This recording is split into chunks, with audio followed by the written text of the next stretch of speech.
Ok, buenas noches. Vamos a comenzar con la clase de hoy.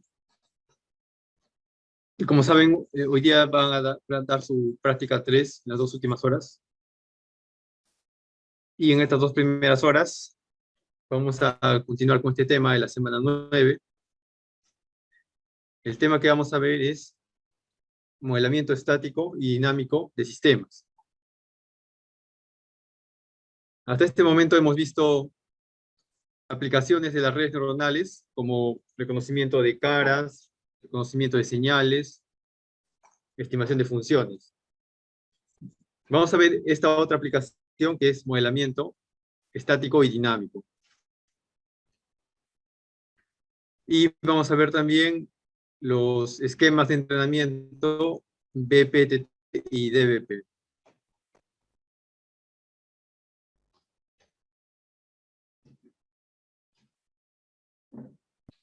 El objetivo de la sesión es conocer la aplicación de redes neuronales en modelamiento estático y dinámico de sistemas. Vamos a ver la parte teórica en esta clase y en la siguiente ya veremos la implementación en MATLAB con un ejemplo.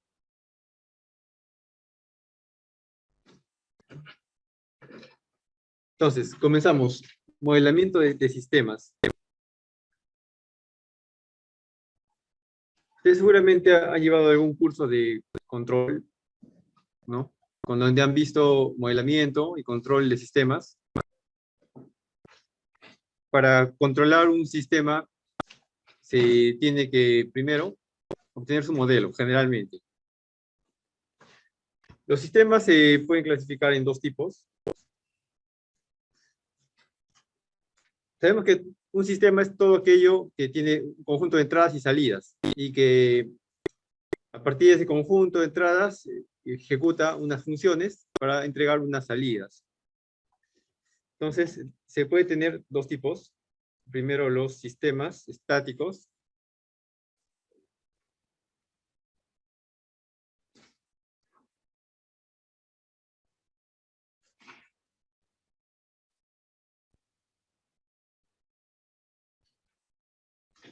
Sistemas estáticos.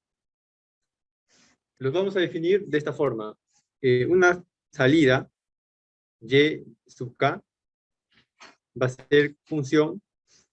La función puede ser cualquier letra. Voy a utilizar la letra phi. Función de un conjunto de entradas. Por ejemplo, xk. En este caso, este sistema estático está definiendo como un sistema con una entrada y una salida, donde la entrada sería xk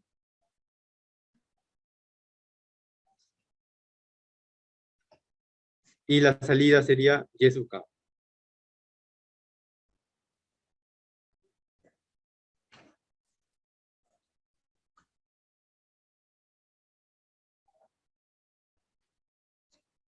¿Y cómo sería un sistema dinámico? Aquí el subíndice k, ¿a qué se refiere este subíndice k? Es el valor de la entrada en el instante actual.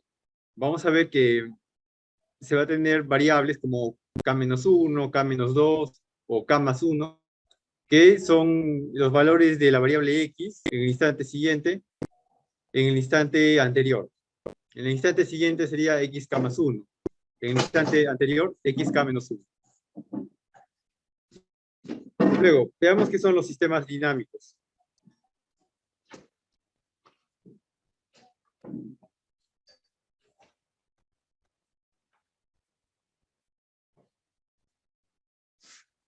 Bueno, antes de definir qué son los sistemas dinámicos, ejemplos de sistemas estáticos son los que ya hemos visto. El reconocimiento de caras, por ejemplo, se tenía un conjunto de entradas de la red neuronal, que eran las caras, y las salidas se tenían los números correspondientes a cada cara de cada persona.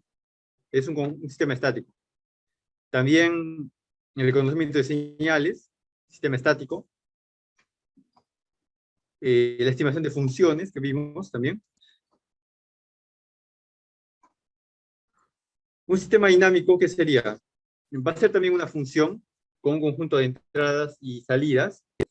Un sistema dinámico se puede definir mediante espacios de estados o mediante ecuaciones en diferencias.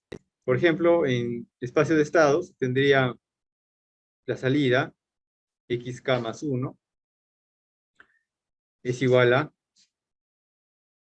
a por xk más b por u sub k.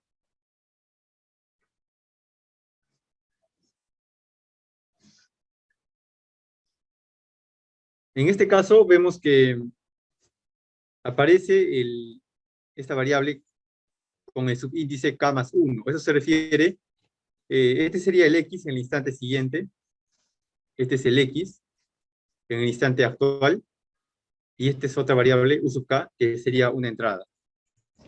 Por tanto, en este sistema dinámico se tiene el u sub k, que va a ser una entrada. Sí, buenas noches. El x sub k sería otra entrada.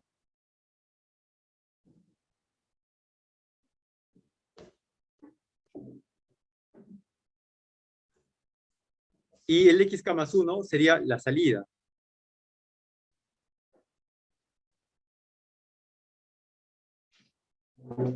Y a y b serían coeficientes. Buenas noches. A y b serían coeficientes. Por ejemplo, en esta representación en espacio de estados, el A sería una matriz, el B puede ser un vector, y el X puede ser un vector también con 3 elementos, X1, X2, X3. El U también puede tener varios elementos. Es decir, un sistema dinámico puede tener múltiples entradas, múltiples salidas, pero se caracteriza porque la salida es la entrada en la etapa siguiente. Eso caracteriza un sistema dinámico, a diferencia de un sistema estático. Un sistema dinámico se caracteriza porque la salida es entrada en la etapa siguiente. Sí, pase.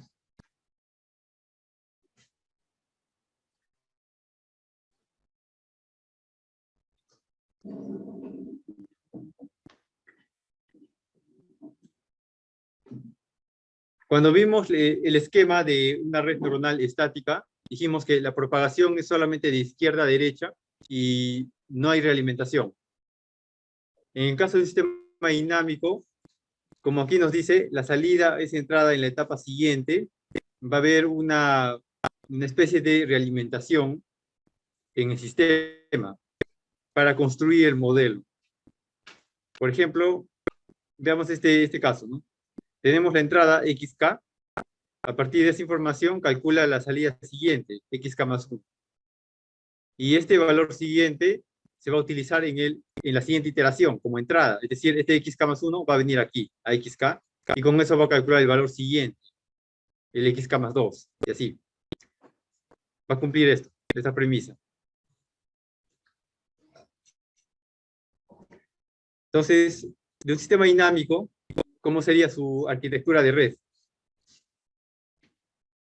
Voy a colocar un ejemplo sencillo, solo con 2 neuronas de entrada, 2 entradas, 3 neuronas en la capa intermedia, una salida. Estas 2 entradas van a ser estas dos, el X y el U.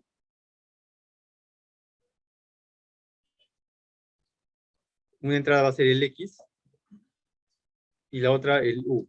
Esta va a ser el UK, este es XK. Y la salida va a ser XK más 1. El mismo X, pero en el siguiente instante. XK más 1. Aquí se hacen las conexiones correspondientes.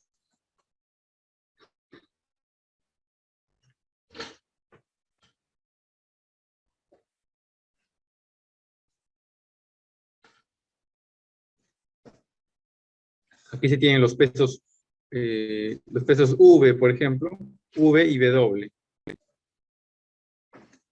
que ya sabemos cómo se hallan. Entonces, un sistema dinámico, dijimos, se caracteriza porque hay realimentación. Entonces, aquí, ¿qué va a ocurrir? De esta salida se va a realimentar a su propia variable.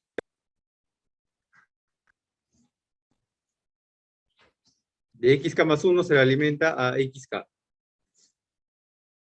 Entonces, se cumple esto, ¿no? La salida es la entrada en la etapa siguiente. Esta salida se convierte en entrada en la etapa siguiente.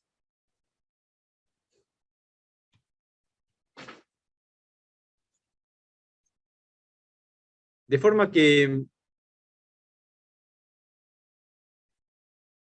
un sistema dinámico va a tener dos entradas. ¿Cómo se representarían estas dos entradas? Van a ser variables que van a cambiar en el tiempo.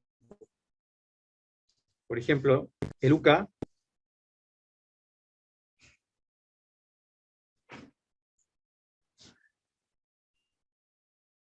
esta va a ser la gráfica para UK.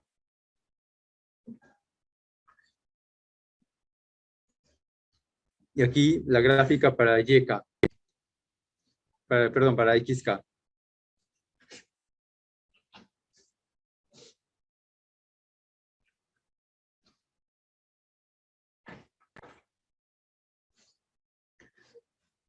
Entonces, el UK, dependiendo del sistema, más adelante voy a colocar un ejemplo práctico, un sistema, pero el UK va a variar en el tiempo de esta forma.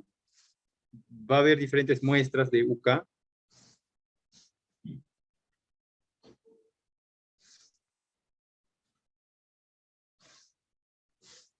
Por ejemplo, así, ¿no? El UK que va a cambiar en el tiempo de esta forma. Puede tomar valores positivos, negativos, etc. El XK también va a ir cambiando en el tiempo. Tal vez de esta forma.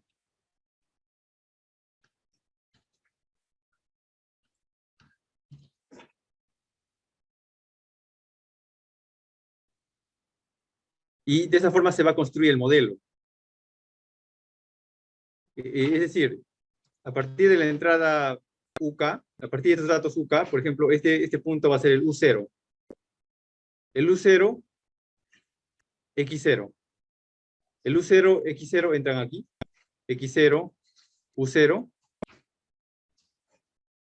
A y B van a ser conocidos. Y se va a poder calcular el XK más 1, el X siguiente. El X1, o sea, el siguiente punto se va a poder calcular siguiendo esta ecuación.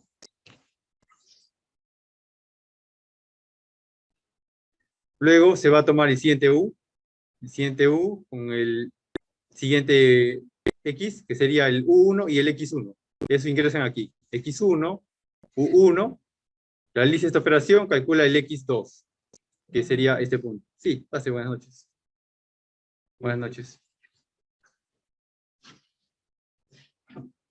Y así se va a ir construyendo el sistema. La idea de un sistema dinámico es que en realidad la entrada del sistema dinámico es solamente U. O sea, prácticamente la entrada es solamente U. Va a ser como un bloque así. Este es el sistema dinámico que tiene una entrada, una salida. Aquí va a estar el UK. Este es el sistema dinámico. La entrada es UK, la salida es XK. Entonces, el UK se conoce, porque toda esta señal se conoce, la entrada del sistema.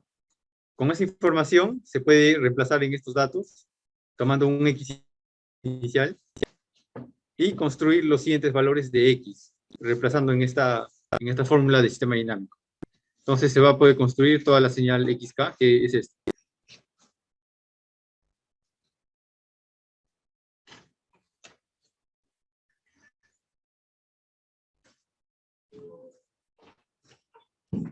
La idea es poder hacer ese tipo de modelamientos utilizando una red neuronal.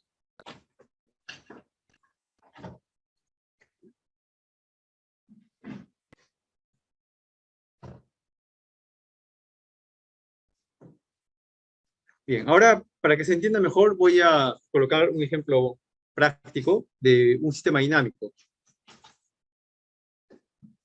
Un sistema dinámico puede ser, por ejemplo, un motor. Se quiere controlar un motor al cual se le aplica voltaje continuo, y se quiere controlar la velocidad del motor, ¿no? La velocidad angular o la posición angular. Entonces, la entrada podría ser el voltaje aplicado y la salida sería la posición angular. Es un ejemplo. Otro ejemplo de sistema dinámico, los vistos en sistemas industriales, un sistema de control de nivel en un tanque. Se tiene un tanque donde se quiere controlar el flujo de agua que ingresa al tanque mediante una válvula, y se tiene un sensor de nivel en el tanque. Ese sería otro ejemplo de sistema dinámico, donde la entrada sería la apertura de válvula y la salida sería el nivel medido con el sensor. Y así. Voy a comenzar con este ejemplo de sistema dinámico, un motor.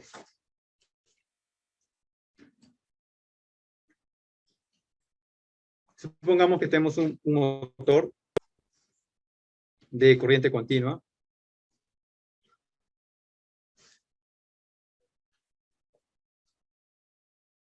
con un eje roscado con tornillos sin fin.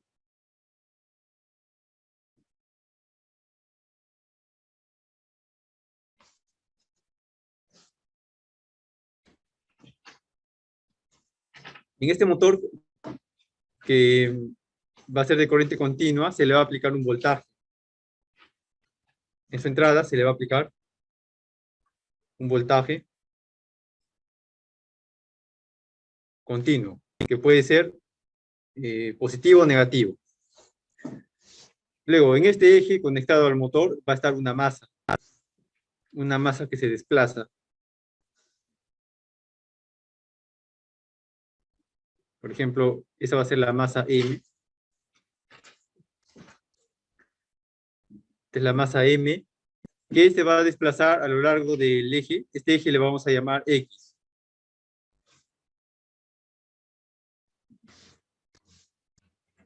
Este va a ser el eje X.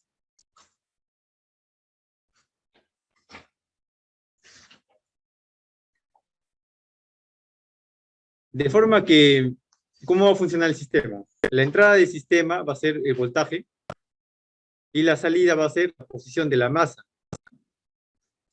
Por ejemplo, al motor se le aplica un voltaje positivo, 24 voltios, y la masa se va a desplazar a la derecha. Y si se le aplica un voltaje negativo, la masa se desplaza a la izquierda. De tal forma que la entrada del sistema, el UK que vimos antes, el UK que es la entrada del sistema, para este caso sería el voltaje. Este voltaje sería UK. Y la salida sería el X, la posición de la masa, que necesitamos un sensor para medir esa posición. Por ejemplo, se puede tener un tipo de sensor óptico. Un sensor óptico que mida la posición de la masa en todo momento.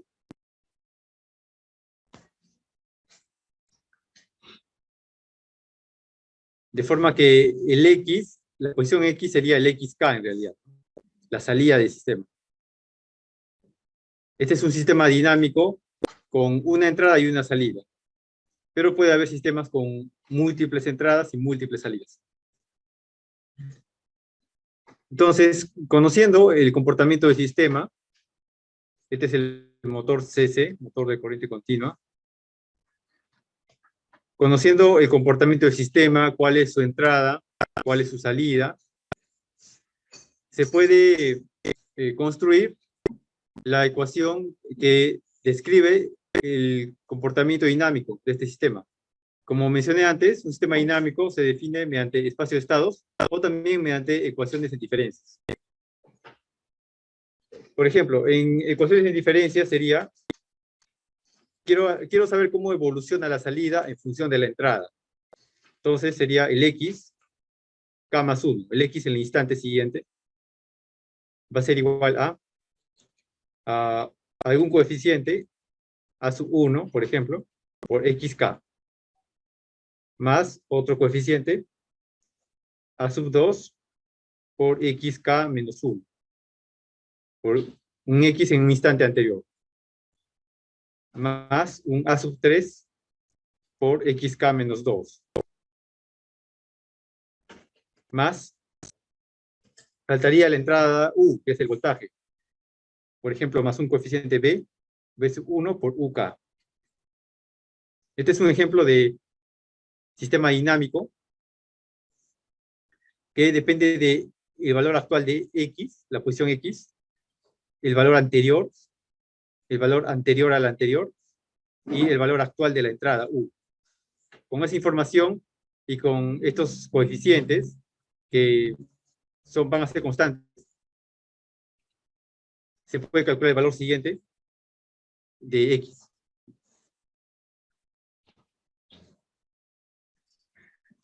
Entonces, ¿qué se hace?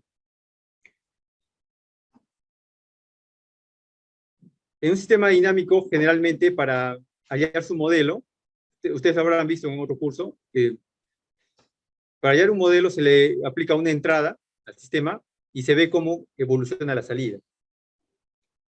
Por ejemplo, si en la entrada se le manda un escalón de voltaje, un escalón de 0 a 24 voltios, y en la salida se va a ver la respuesta al escalón de la posición X.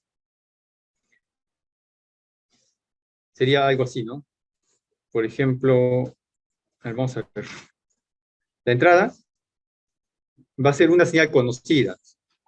La entrada U es conocida, que nosotros le aplicamos el voltaje que le aplicamos al motor es conocido. Esto va a ser tiempo, esto es la amplitud, que es voltaje. Entonces, al motor le aplicamos un voltaje, que es la entrada UK. Ese voltaje generalmente se va a considerar que tiene que ser rico en contenidos, es decir, valores positivos, valores negativos. Por ejemplo, un voltaje de este tipo, ¿no? Valores positivos, valores negativos, tal vez señales senoidales, suma de funciones, señales con distintas frecuencias. Todo eso va a ser una señal rica en contenido. Entonces, la señal que se le aplica al sistema dinámico tiene que ser datos ricos en contenido. Como dije, ricos en contenido se refiere a que esta señal de voltaje tiene que ser de distintas frecuencias, distintas amplitudes, valores positivos, negativos, etc. Distintas amplitudes, frecuencias.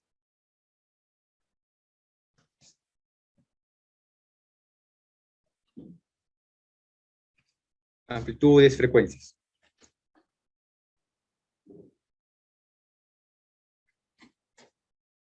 ¿Ok? Entonces,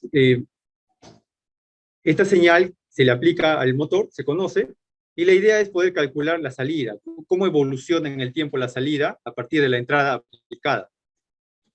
Entonces, ¿qué se hace? Se va a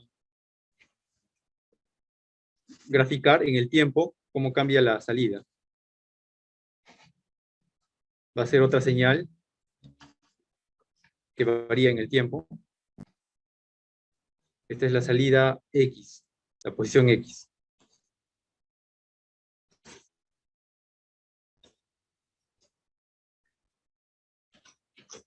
Entonces, la salida, como estamos midiendo con un sensor, se conoce esos datos también, porque se miden. Entonces, al aplicar una entrada de este tipo, por ejemplo, senoidal, la salida, la posición de la masa, también va a ser de ese tipo, senoidal. Entonces sería algo así. Aproximadamente así. Tal vez así, ¿no?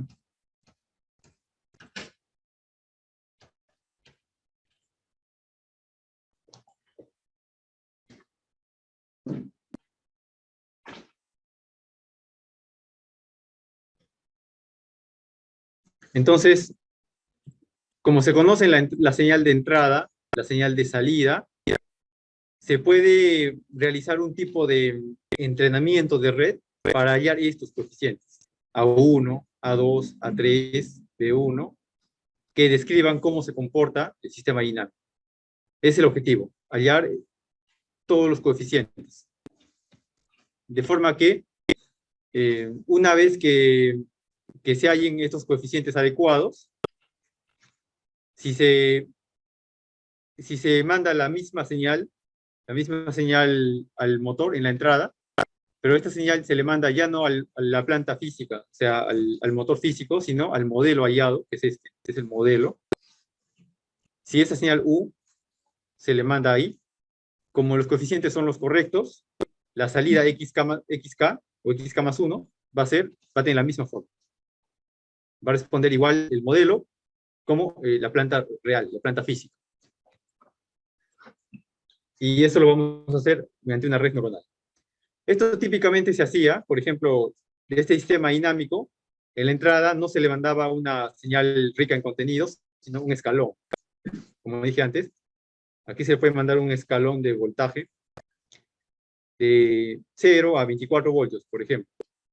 De 0 a 24 voltios. Y se analiza cómo es la respuesta al escalón. Algo así, ¿no? Con un poco de sobreimpulso y estabiliza. Este es el escalón y la respuesta al escalón, y con esa información también se podía hallar un modelo. Pero eso se aplicaba generalmente para sistemas lineales.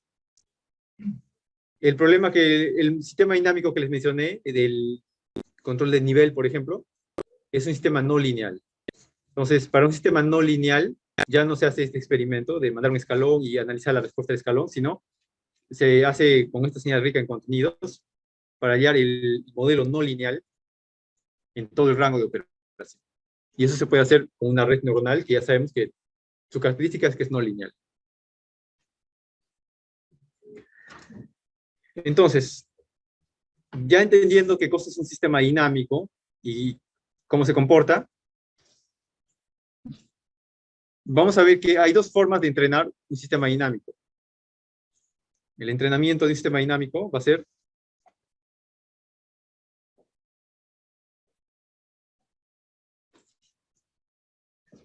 ser con red estática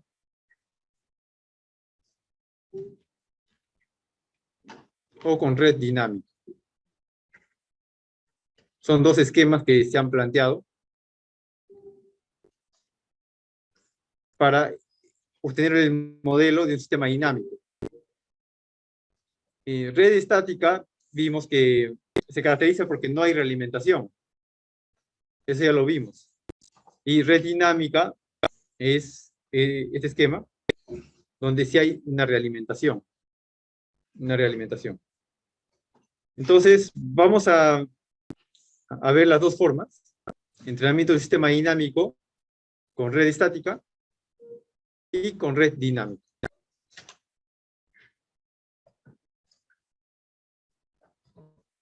Entonces, la premisa que hay que cumplir siempre es esta.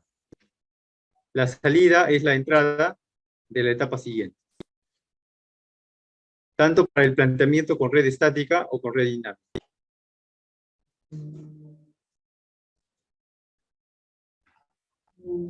Entonces, veamos primero el modelamiento de un sistema dinámico con red estática.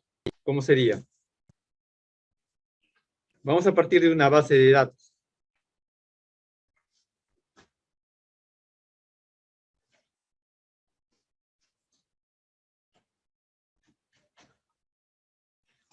Partimos de esta base de datos, que va a ser una tabla con las entradas y las salidas.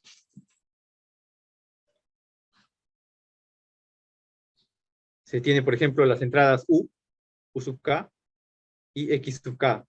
Y las salidas XK más 1. Dijimos que la información de la base de datos se conoce, y en este caso va a ser información dada por los sensores. Esta entrada U, nosotros le mandamos y esta se mide con el sensor. Entonces se conocen y eso se completa, cada punto se completa en la tabla. Por ejemplo, este es el U0, X0, U1, X1, y así. Entonces el U va a ser el U0, ese vector, U0, X0, U1, X1. Supongamos que son hasta el dato, hasta el dato 100. Sí, sí, buenas noches, pase. Supongamos que aquí hay 100 datos, entonces el X va a tener hasta el dato X100, que va a ser el último. Por tanto, en la base de datos tenemos que colocar un valor anterior, hasta el X99, porque esto se va a repetir hasta el dato X, U99 y X99. Y el XK más 1 va a ser el valor siguiente, de X. Para la entrada U0, X0, la salida va a ser X1. Para la entrada U1, X1, la salida va a ser X2. Y así, hasta el último dato, que va a ser el X100. Para la entrada U99, X99.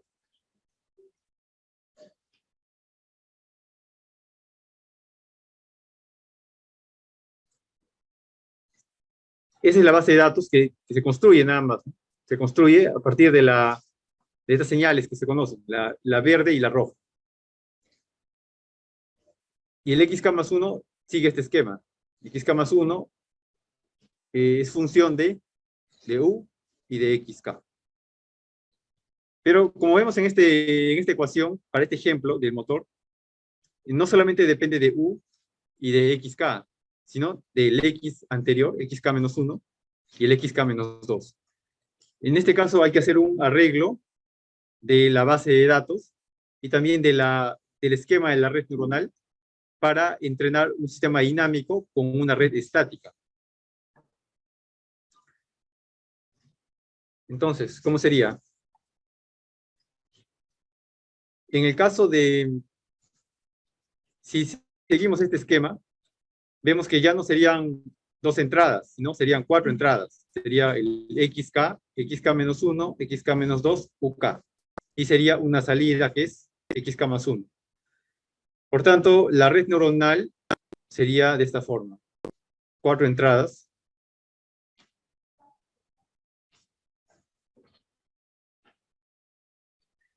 Una cantidad de neuronas de la capa intermedia, por ejemplo, 5. Y una salida. Las entradas, dijimos, eran XK, XK menos 1, XK menos 2, UK. Voy a comenzar con UK. Esta sería la entrada UK. Esta es la entrada XK, XK menos 1, XK menos 2. Siguiendo este esquema, ¿no? 4 entradas. Y la salida es XK más 1. La salida sería esta, que es XK más 1. Una única salida. Entonces, se hacen las conexiones respectivas de la red neuronal.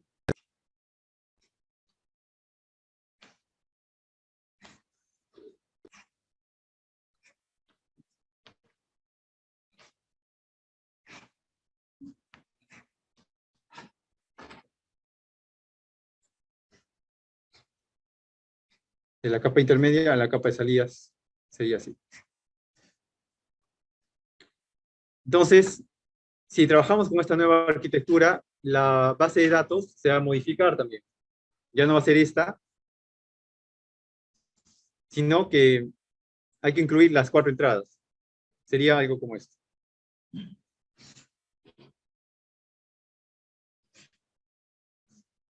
Esto es, la salida es XK más 1. XK más 1. La entrada es UK, XK, XK menos 1, son 4 entradas, y XK menos 2. Esa sería la nueva base de datos. Y para el primer patrón, ¿cómo sería? Se toman los primeros datos, U0, X0, que se conocen. El UK sería el U0, y el XK el X0. Y el X anterior y el X anterior al anterior no se conocen. Por tanto, se pueden colocar valores iniciales 0, 0 y 0.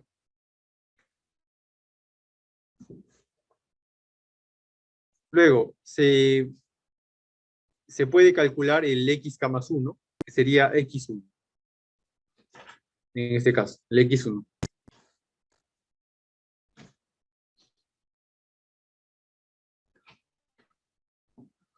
Luego, para el siguiente conjunto de entradas sería el U1, X1, y el XK menos 1 se conoce en este caso porque se ha hecho un shift, un desplazamiento, y aquí sería X0. Y el X anterior todavía no se conoce, sería 0. Y aquí se obtiene X2. El XK más 1. Para el siguiente sería las entradas U2, X2. El XK menos 1 es X1. XK menos 2 sería X0.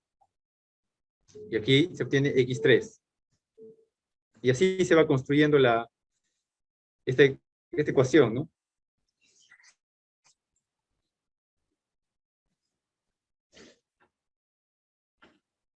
De forma que se va a llegar al último dato, que va a ser el U99, X99, X98, X97. Y se obtendría el X100. En realidad aquí está haciendo un arreglo de la base de datos. Todas estas señales vienen de aquí, que eran valores conocidos. Aquí se está acomodando nada más. Por ejemplo, este X0 viene de ahí. Este X1 viene de acá. Y este X0 viene de aquí. Se van repitiendo esos valores, para que tenga 4 entradas. Sí, buenas noches. Entonces, este es entrenamiento con red estática. Veamos que aquí no hay realimentación. Solamente la propagación es de izquierda a partir de las entradas. Se propaga hacia la derecha y aquí no hay realimentación. Esto es red estática, dijimos. Pero se quiere entrenar un sistema dinámico con red estática. Un sistema dinámico se caracteriza porque, ¿qué dijimos? La salida es entrada en la etapa siguiente. Entonces, esa realimentación se está haciendo en los datos, en la base de datos. Es decir, esta salida X1 está en la siguiente etapa, que sería X1, como entrada. Luego, esta salida X2 está como entrada en la etapa siguiente, X2. Y así. El X3 va a estar como entrada en la etapa siguiente. Aquí va a aparecer X3 en la siguiente etapa. Se puede decir que se está haciendo una realimentación ficticia, una realimentación en la base de datos, para cumplir el comportamiento de un sistema dinámico. Vamos a ver que este esquema se ha trabajado y funciona regularmente bien para el modelamiento de un sistema dinámico con red estática, pero vamos a ver que no es tan preciso para sistemas multivariables. Vamos a ver esto en MATLAB, las desventajas de este tipo de entrenamiento. La primera es que no es tan preciso. No se obtiene un modelo tan aproximado, sobre todo cuando es multivariable, cuando hay X1, X2, más variables. Y también que, como X, como dije antes, esta señal X, toda esta señal, se mide con un sensor. con este sensor óptico. Ese sensor puede traer ruido. Entonces, ese ruido puede incorporarse aquí en la base de datos y también aquí. Y como esto está ingresando, estos patrones están ingresando a la red neuronal, puede ser que la red aprenda el ruido. Esa sería otra desventaja. Cuando X tiene ruido,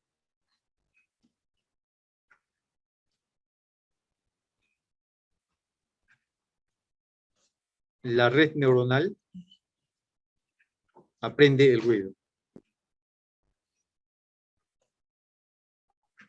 Cosa que no es deseable, es una desventaja.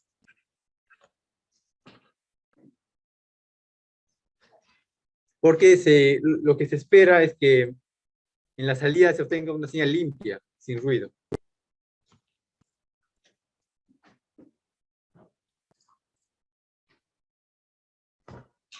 Entonces, recordemos que este esquema, esta arquitectura de red, se calculan los pesos V, W, y es estático porque la propagación es únicamente de izquierda a derecha, como dijimos, la propagación es de izquierda a derecha y no hay realimentación.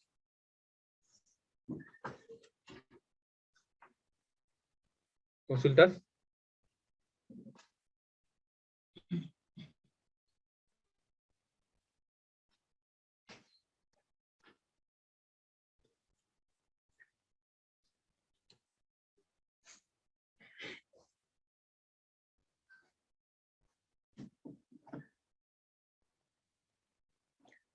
Bien, vamos a ver ahora el siguiente tema, modelamiento con red dinámica. Vamos a hacer el modelamiento de un sistema dinámico con una red dinámica.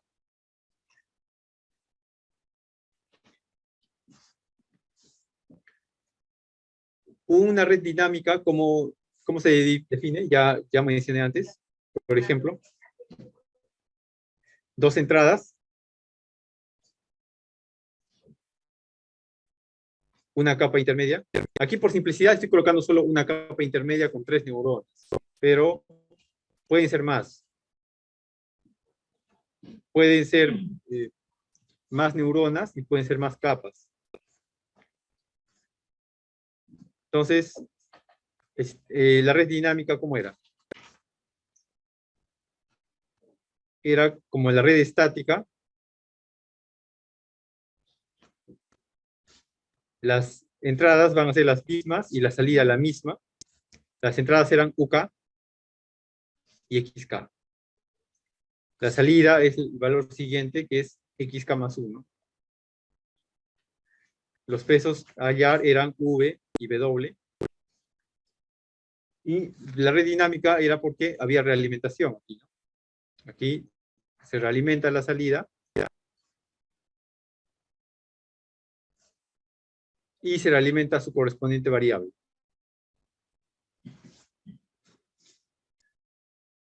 En este caso, la realimentación sí es real. La realimentación ya no es ficticia como en el caso anterior. Aquí esta realimentación era ficticia en la base de datos nada más. La salida X1 es la entrada en la etapa siguiente. Esa es una realimentación ficticia. Pero en este caso, en la propia arquitectura, en la red dinámica, en la propia arquitectura de la red está ocurriendo la realimentación. Y la salida es la entrada en la etapa siguiente.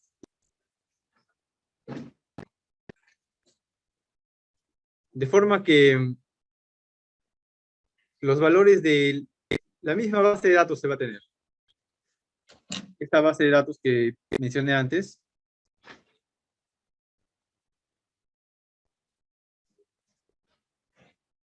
Y esta base de datos. Entonces, esto voy a copiarlo.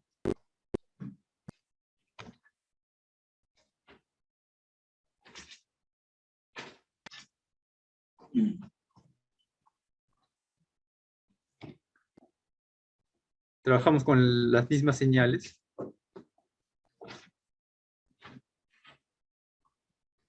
De entrada y la señal de salida también.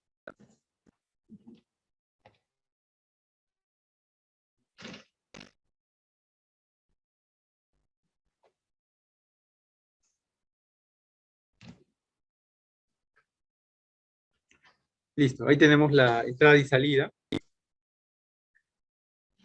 La entrada nosotros la definimos y la salida sería con el sensor. Pero ahora vamos a ver cómo es el esquema de entrenamiento dinámico, de un sistema dinámico. El objetivo va a ser hallar los pesos V y W.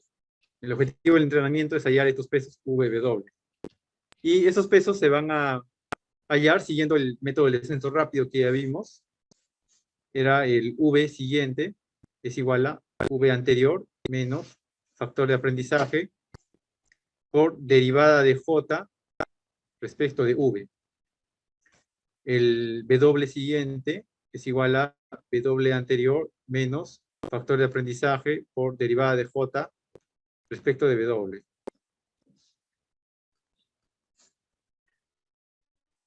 Entonces, esta derivada que hemos definido antes, estas derivadas, se llaman derivadas simples, en este caso. Vamos a ver que con una red estática, al utilizar una red estática, se va a utilizar la derivada simple.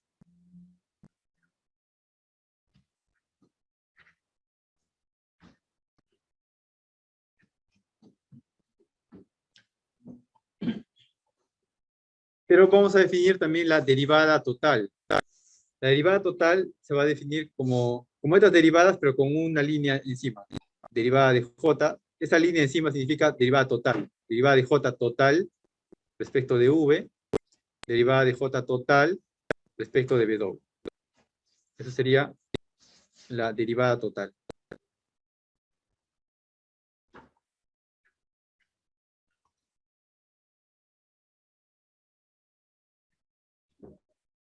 Entonces, para hacer un entrenamiento con red dinámica, ya no se va a utilizar la derivada simple, sino la derivada total.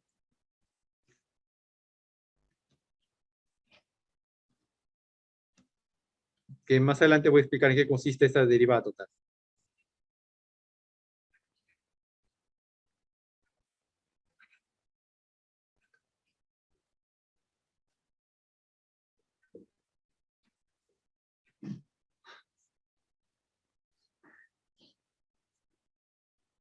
Bien, y también vamos a ver que para entrenamiento con red dinámica,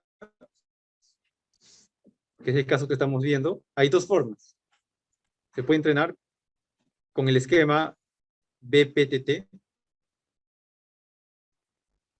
o con el esquema DBP, que vamos a ir viéndolo. BPTT o DBP.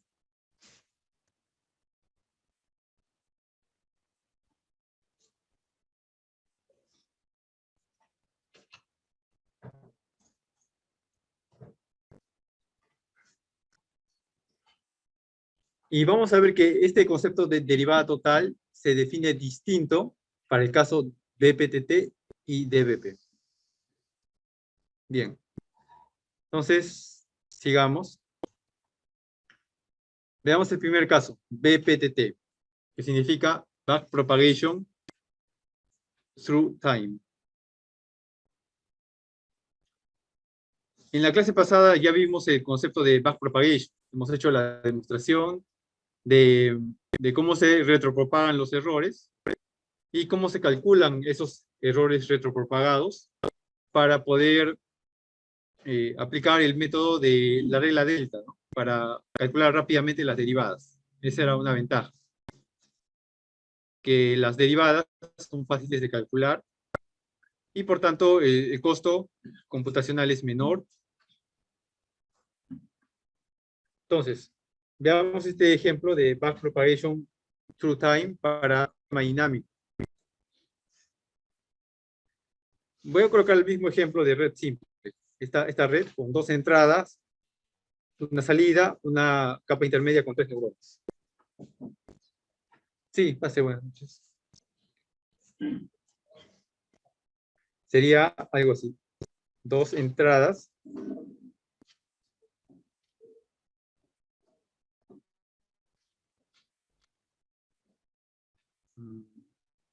Ya, más o menos así, dos entradas.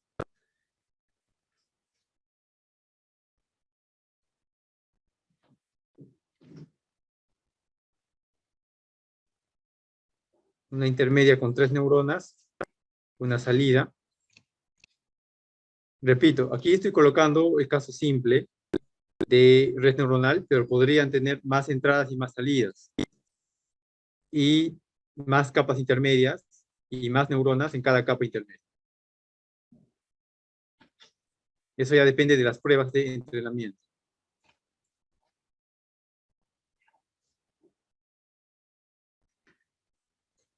Aquí voy a definir las entradas.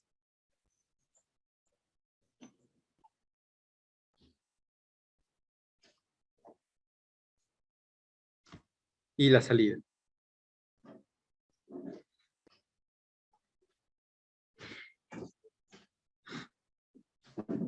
Esta red tiene un conjunto de pesos que hay que hallar. Pesos V, pesos W.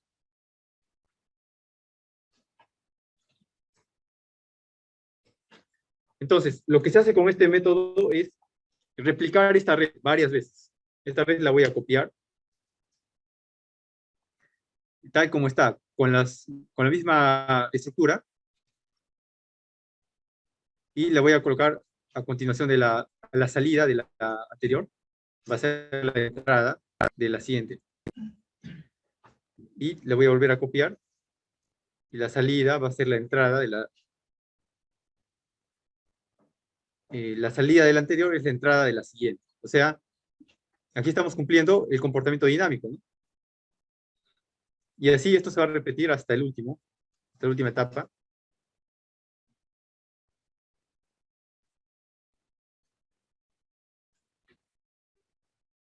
Ya, ahí por ejemplo.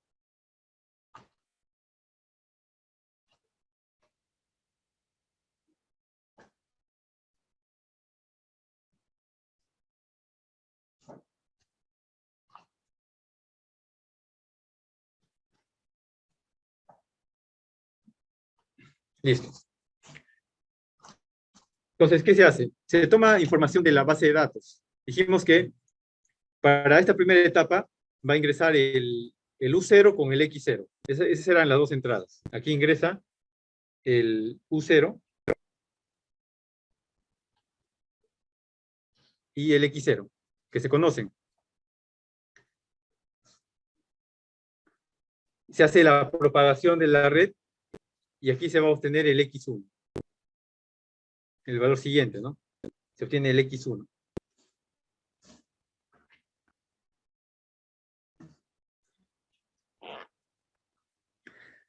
Y aquí la otra entrada de esta segunda etapa va a ser el U1, que viene de la red, perdón, de la base de datos. El U1.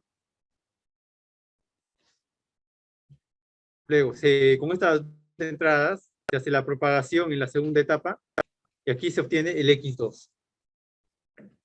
Aquí se va a obtener el X2. Se coloca la entrada U2 de la base de datos. Se hace la propagación hacia la derecha y aquí se obtiene el X3. Y así se continúa con esta secuencia hasta el último paso. Esto se repite, ¿no? Y se repite. Aquí entraría el U99. Aquí el X99. Y en la salida se obtiene el X100.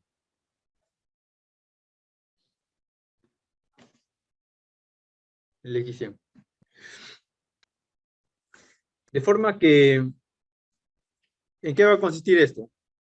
Aquí al ingresar X, vemos que los pesos se repiten aquí, ¿no? Estos pesos, W, son los mismos para todas las etapas de la red. Entonces, aquí va a ingresar U1, U0, X0, se va a calcular X1 como resultado de la propagación, y se va a comparar con X1 barra, que viene de la base de datos, menos X1 barra. Y aquí se va a calcular error 1.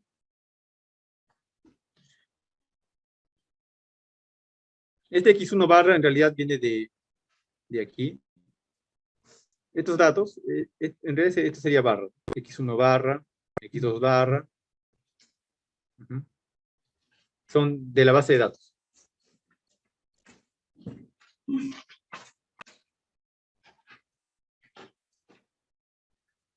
Entonces, se compara y se calcula el error 1.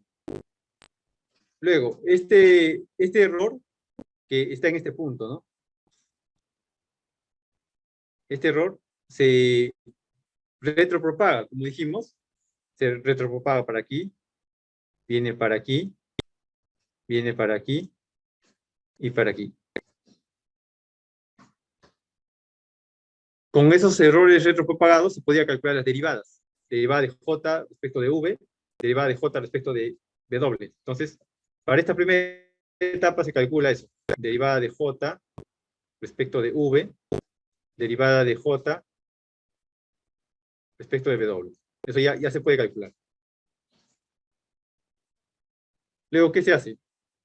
En esta segunda etapa ingresa U1 con X1 y se calcula X2.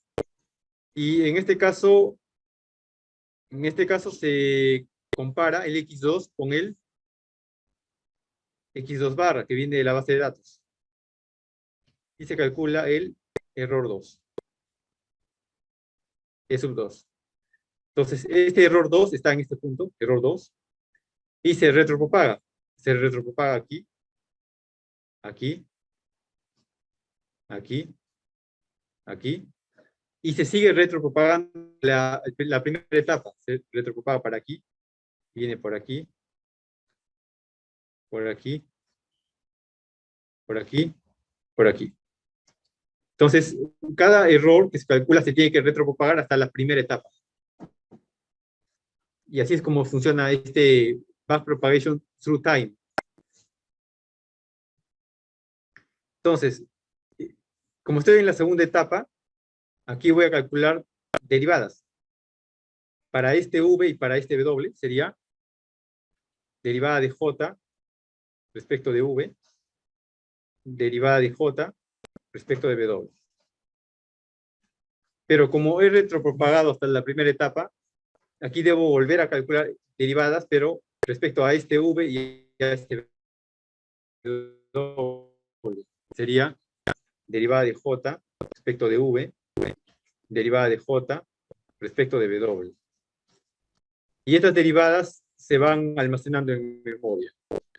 Y vamos a ver qué es una de las desventajas de este método, que requiere bastante memoria. Se repite el método hasta la última etapa. Por ejemplo, la etapa 3, que es esta, ingresan U2 y X2. Se obtiene como resultado de la propagación X3, se compara con X3 barra, que viene de la base de datos. En los X3 barra se calcula el error sub 3, que sería en este punto, error sub 3, se retropropaga para aquí, aquí, aquí, viene por aquí,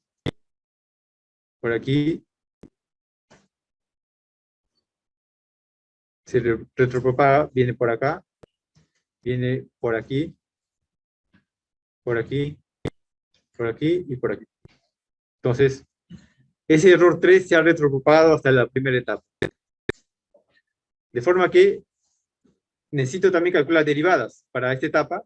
Derivada de J respecto de este V y de este W. Sería derivada de J respecto de V, derivada de J respecto de W. Para esta etapa, sus respectivas derivadas. Derivada de J respecto de V, ya que estoy con otro error, ¿no? Este es error 3 que se ha retropropagado. Y con ese error voy a obtener otras calculadas, otras derivadas. Derivada de J respecto de W, y hasta la primera etapa. Derivada de J respecto de V, derivada de J respecto de W. Y así. El método se va a repetir hasta la última etapa, que en este caso es la cantidad de puntos de las señales, que eran 100 para este ejemplo. Entonces, en la última etapa, ¿qué se va a tener? X100 como resultado de la propagación. menos el X100 barra que viene de la base de datos. Aquí se calcula el error 100. Y este error se debe retropropagar, que está aquí, se retropropaga para aquí, para aquí, para aquí, viene para aquí, y se debe retropropagar hacia todas las etapas, hasta la etapa 1. Entonces, este error se debe retropropagar en toda la red.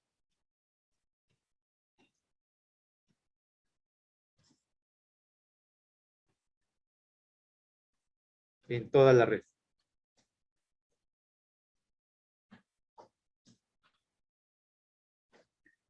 Y esa sería otra desventaja. Por eso se llama backpropagation through time. Como vemos, de aquí de la etapa 100 se está retropropagando hacia las etapas anteriores. En este caso hasta la etapa 1.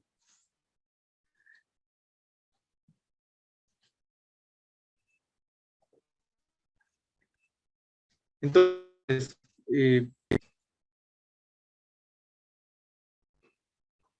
como se va a retropropagar a toda la red, va a ser bastante cálculo, ¿no? Bastante cálculo para calcular estas derivadas, bastante memoria. Entonces, esta es una desventaja de este método. Bastante memoria, bastante cálculo.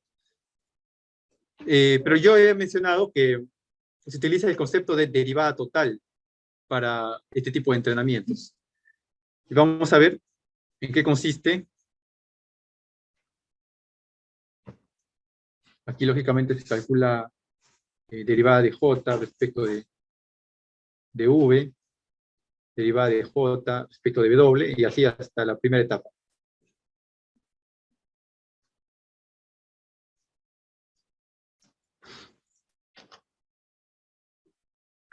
Entonces, en este esquema de entrenamiento, ¿cómo se define la derivada total? Se define simplemente como un promedio.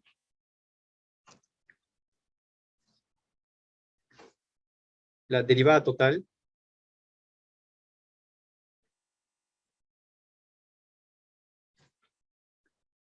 va a ser como un promedio. Como todas estas derivadas de J respecto de V,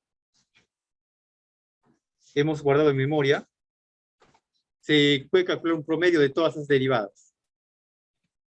De forma que la derivada total, derivada de J respecto, total, respecto de V, es igual a promedio de todas las derivadas de J respecto de V que están en memoria. Y también la derivada de J total respecto de W va a ser el promedio de todas las derivadas de J respecto de W que están en memoria. De todas las etapas, ¿no? De la etapa 100 hasta la etapa 1. ¿Y cómo se actualizan los pesos? El V siguiente va a ser igual a el V anterior menos eta por esta derivada total. Derivada de J total respecto de V. Y W siguiente es igual a W anterior menos eta por derivada de J total respecto de W. Ahí la nomenclatura, como dije, es una barra encima. Una barra encima significa derivada total. Entonces, de esta forma hace la primera actualización, como vemos. Con esto se actualizan los pesos VW. Se hace la primera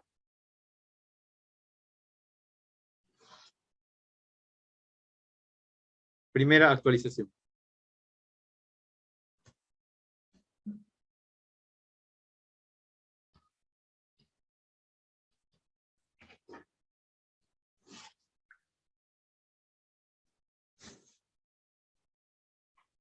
Entonces, vean todo lo que se ha tenido que hacer para solamente hacer una primera actualización de los pesos.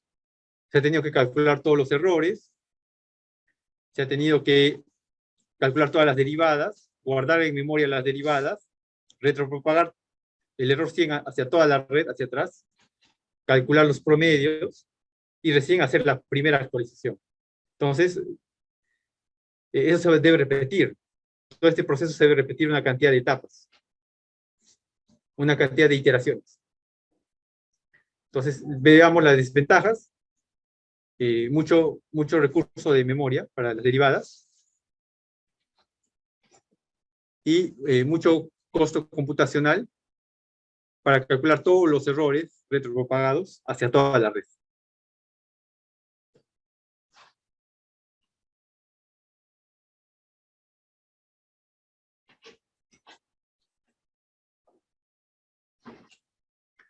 ¿Ok?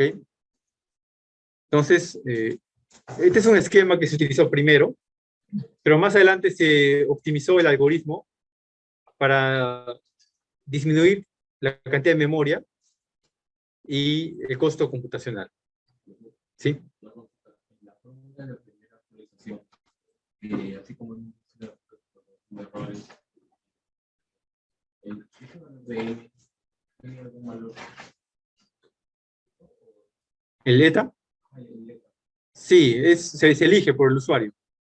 Nosotros lo elegimos, un valor pequeño. Aleatorio, pero pequeño. No puede ser muy pequeño tampoco, ni muy grande. Se elige primero que converja, que no sea inestable.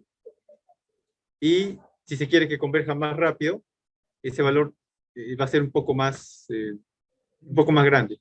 0.2, 0.3. O sea, el rango del ETA normalmente de 0 a 0. De 0 a 0.5. Sí. Normalmente. Aunque depende también mucho del problema. Puede haber otros problemas que acepten un rango un poco mayor.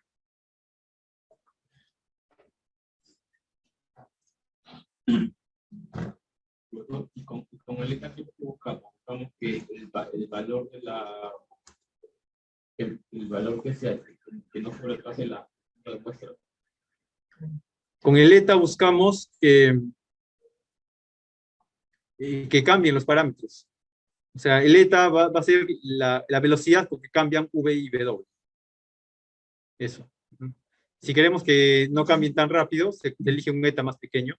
Si queremos que cambien rápido, un ETA más grande. Pero si es muy grande, también se puede ser inestable. Puede no converger a ningún valor. Bien, ahora veamos, ya por último, este segundo esquema de entrenamiento, Dynamic Backpropagation, o DBP. Vamos a ver que aquí el concepto de derivada total se define distinto que el caso anterior. Ya no es el promedio de todas las derivadas, sino va a ser, por ejemplo, para entender este concepto voy a colocar un ejemplo de numérico. Supongamos que tenemos este conjunto de ecuaciones. Z igual a 4x más 3y más 5r. Y igual a 3x más 6r. R igual a 2x más 4t. Vemos que tengo tres ecuaciones que dependen de variables. Dependen de otras variables.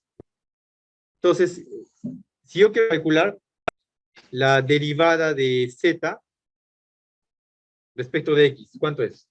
¿Cuánto es la derivada parcial de z respecto de x?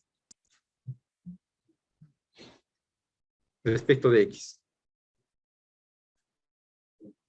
¿Cuánto? 4, ¿no? Aquí está x, 4.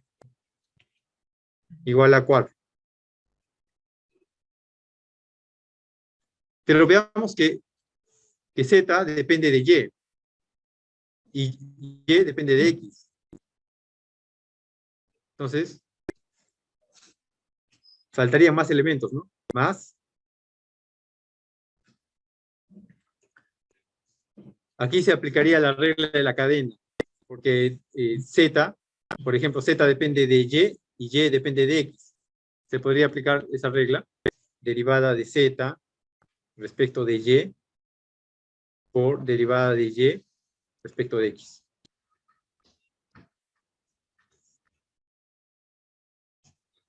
¿No? ¿Dónde más aparece? En R, ¿no? Z depende de R. R depende de X. Entonces también, derivada más, otra regla de la cadena, derivada de Z respecto de R por derivada de R respecto de X.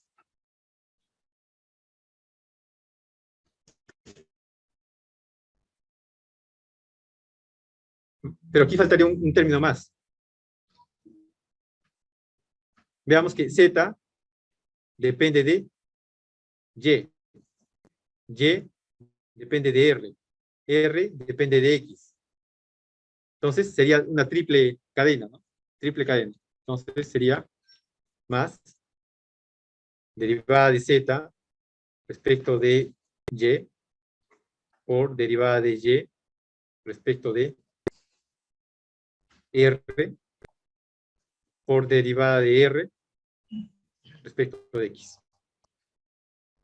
Entonces, esa sería en realidad la derivada de Z respecto de X. En este caso, el 4 que vimos adelante, al inicio, sería como la derivada simple. Sería la derivada simple. Y toda la expresión, incluyendo todas estas derivadas parciales, sería la derivada total.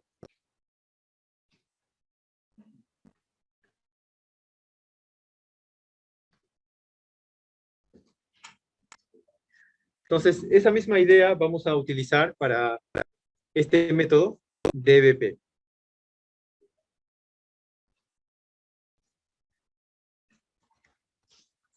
Veamos, necesitamos calcular J, ¿no? Siempre vamos a calcular J que contiene los errores. Por ejemplo, J va a ser igual a 1/2 de x1 menos x1 barra al cuadrado más 1/2, eso ya lo vimos, ¿no? 1/2 de x2 menos x2 barra al cuadrado más hasta el último dato, que era el 100, para este ejemplo, más 1/2 de x100 menos x100 barra al cuadrado. Entonces, ¿aquí qué haríamos? Necesitamos calcular la derivada total, es decir, la derivada de J respecto de V o respecto de W, cualquiera de los dos, total. Una barra encima, eso es total. Va a ser igual a, esto, al derivar esto, nos quedaría x1 menos x1 barra por la derivada de x1, de este x1 de acá, ¿no? Porque el otro es dato. Derivada de x1 respecto de W, total, total, total. Más de este segundo elemento, nos quedaría x1, perdón, x2 menos x2 barra por la derivada de este x2 total respecto de W. Derivada de x2 total respecto de W. Y así, hasta el último elemento, ¿no? Hasta el 100. Y esto se puede, la misma idea es para W, para V acá. Lo mismo es para derivada de V, de J respecto de V.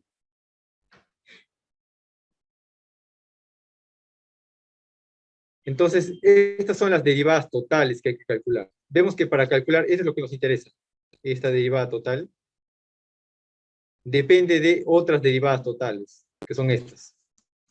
Derivada total, derivada total. Entonces, necesitamos calcular primero estas expresiones de derivadas totales.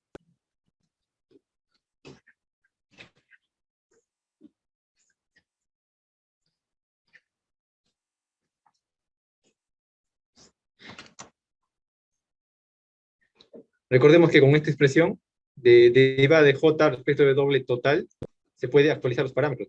Reemplazar aquí y actualizar el w o el u. Entonces, ¿cuál va a ser la idea en este Dynamic Backpropagation? Va a ser lo mismo. Voy a explicarlo en estos minutos que quedan. Tal vez el break va a ser de 5 minutos nada más. Ya. Entonces, aquí voy a copiar la misma estructura que puse aquí. Esta parte va a ser la misma.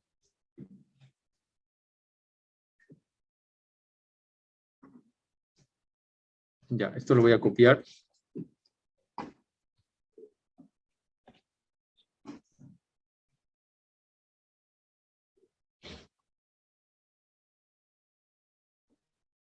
Se utiliza esta misma estructura para DBP.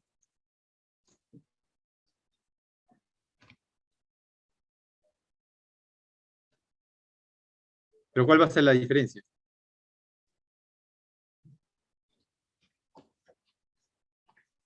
La diferencia va a ser cómo se calculan las derivadas totales.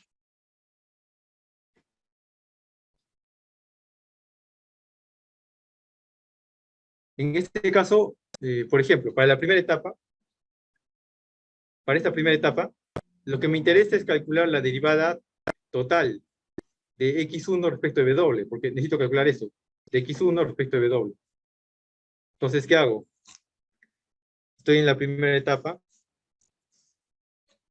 que es esta.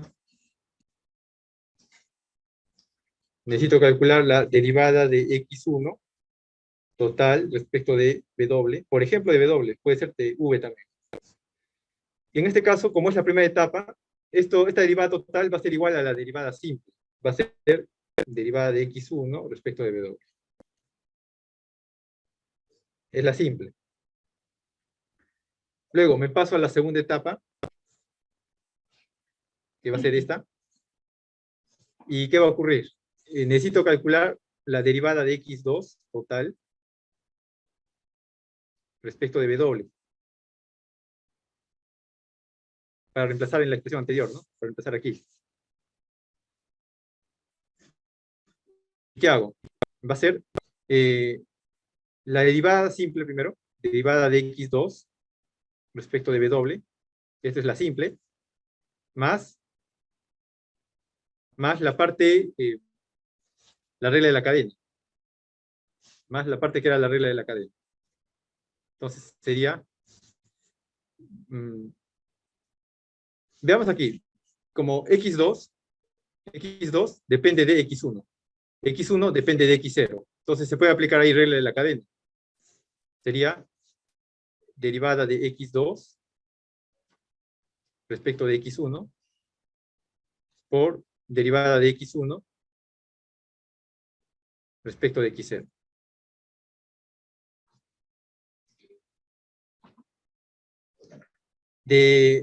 En este caso lo que quiero hallar es los derivadas respecto de w, ¿no? Entonces, si yo quiero hallar la derivada de x2 respecto de w, este w de aquí es el de aquí. Porque aquí está el x2, aquí es directo, ¿no? W.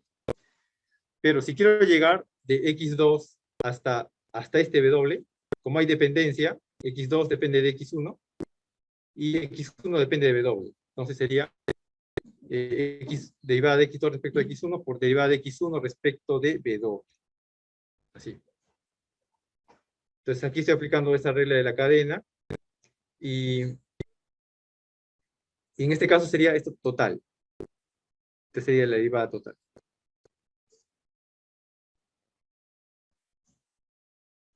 ¿Ok? Y para la tercera etapa, ¿cómo sería? Ya para terminar.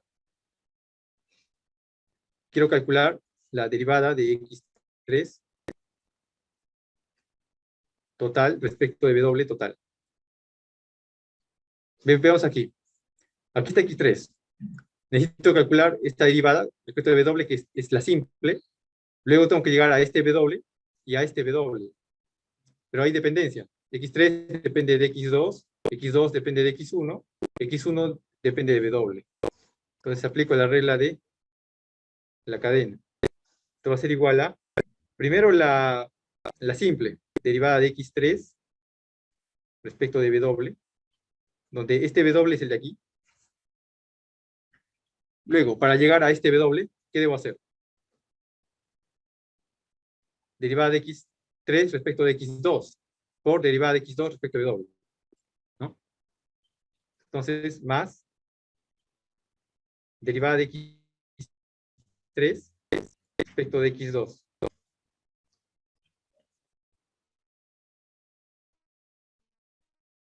por derivada de x2 respecto de w, donde este w es el de aquí, ¿no?